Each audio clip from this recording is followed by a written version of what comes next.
Hello everyone.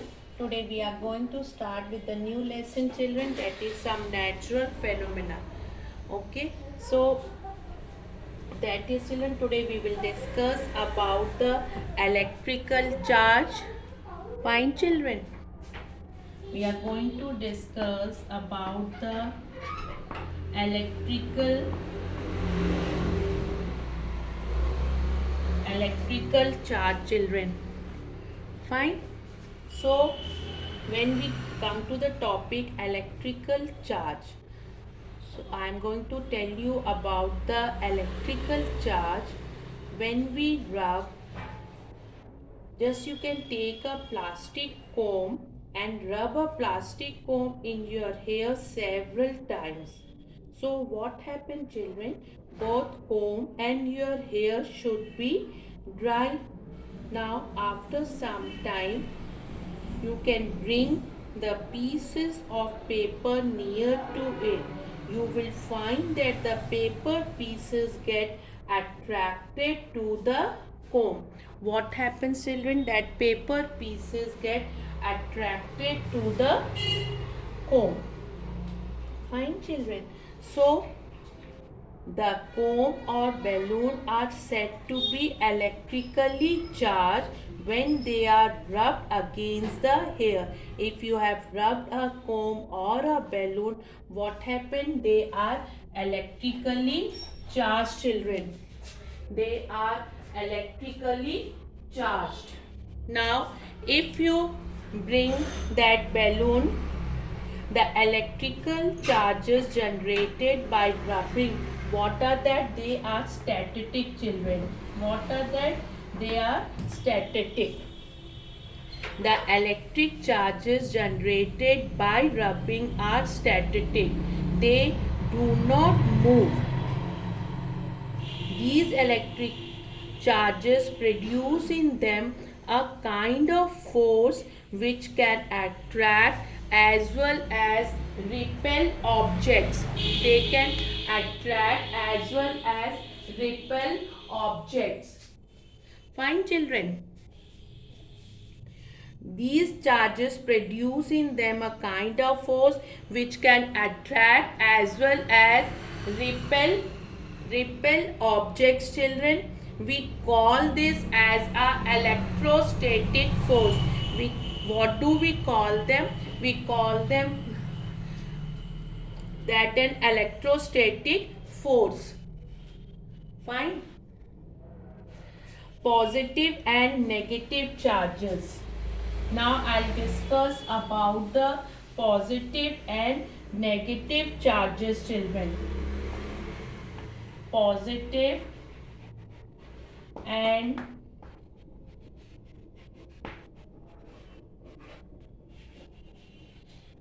negative charges, children.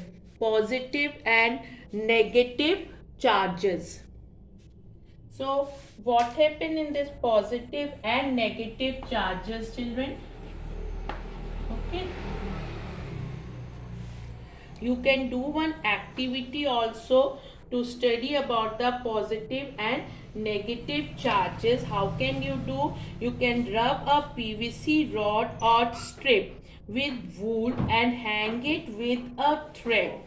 Rub another similar rod in the same way and bring it near the suspended rod.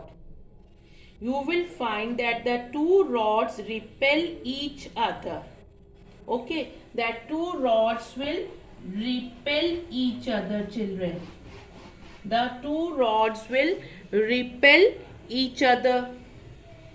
Now, rub a glass rod with silk and bring it near the charged PVC rod. The glass rod will attract the PVC rod. The glass rod will attract the PVC rod, children. What will happen? It will attract the PVC rod. So, what is the conclusion of it, children? This activity shows that the charges on the PVC and glass rods are not of the same type. There must be two different kinds of charges, one on the PVC rod, rubbed with wool and the other on the glass rod rubbed with silk. So let us conclude this activity. Let us do the conclusion of this activity. What it is, children? That two negatively charged objects repel each other. Two negatively charged bodies repel each other. Fine, children. Then next is two positively charged objects also repel each other. Then a positively charged object attracts a negatively charged object. So what is the conclusion? Let us come to the conclusion, children. What is the conclusion of it? That like charges repel and unlike charges attract each other. Fine, this is the conclusion of it, children. Now equal and opposite charges. Equal and opposite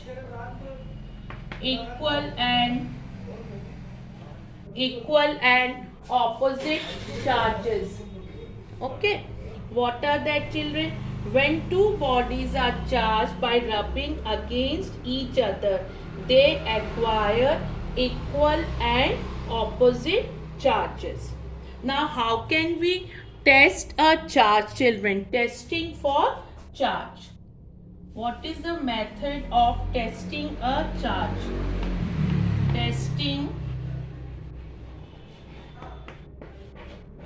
Testing for charge, children.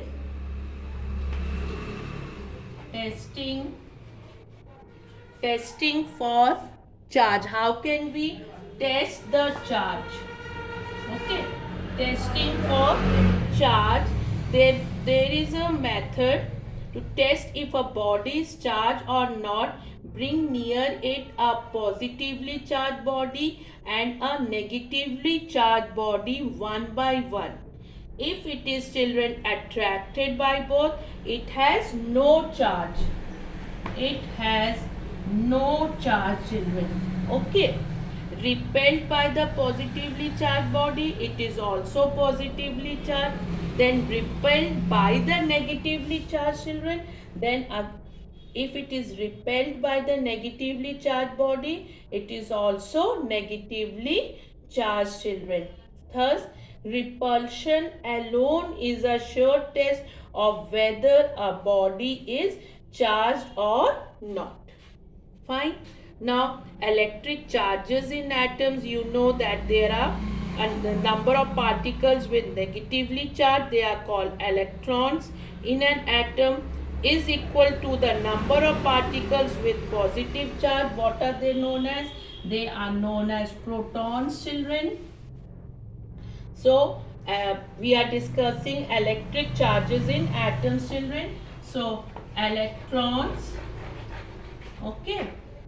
Then, children, it is protons and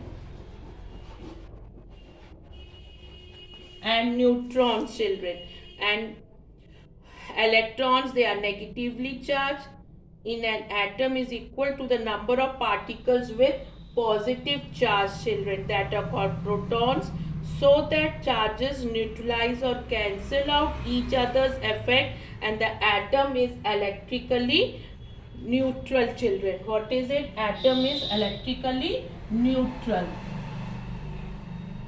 The positively charged particles are firmly bound in the atom while the negatively charged particles are more loosely bound. This is all about the electric charges in atoms. Now, charging by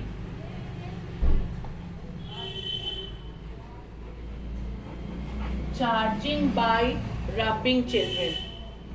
Charging by rubbing. When a glass rod is rubbed with silk cloth, some negatively charged particles move from the glass rod to the silk cloth. The result is that the glass rod is left with an excess of positively charged particles, while the silk cloth acquires excess of negatively charged particles. That is why, children, the glass rod becomes positively charged and the silk cloth becomes negatively charged. Now, in the next case, what happened, children? For the PVC rod, for the PVC rod is rubbed with wool, negatively charged particles are transferred from wool to PVC. Thus, wool acquires positive charge and PVC acquires negative charge. This is all about the charging by rubbing. And children, there are different ways of charging a body. There are different ways of charging a body, children. Charging by friction, charging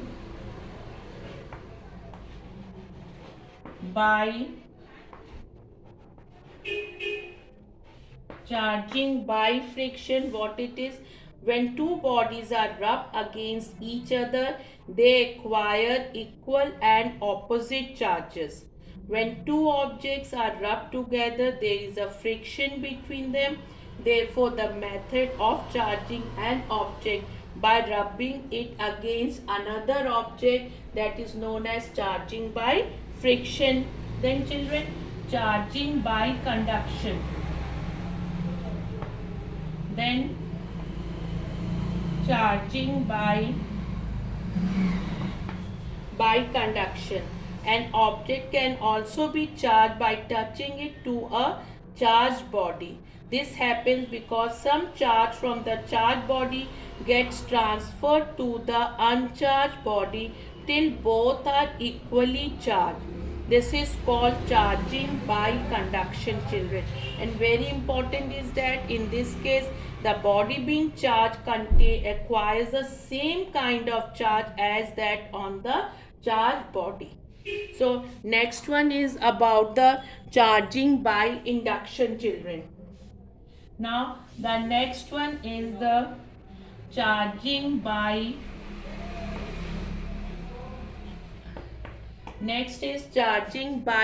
induction, children. What happens in it? A body can also be charged by bringing a charged body near to it. Only near to it, children. So what happens? But not touching it. This is called charging by induction. In this case, the body being charged acquires an opposite charge to that of the body charging it, children. So today we have discussed about the like charges repel and unlike charges attract each other. Then we have discussed about the conduction. When an uncharged body is touched by a charged body, it acquires a similar charge. This is called charging by conduction. Then we discussed about the charging by induction. A body can be charged by bringing a charged body near to it but not touching it, children. Then there are two kinds of charges, which are positive and negative. When two bodies are rubbed together, they acquire equal and opposite charges. Then static electricity consists of electrical charges that do not flow. After that, we discussed about the shear test also. Since a charged body can attract an uncharged body, repulsion alone is a shear test of whether a body is charged or not, children. Okay, thank you, children.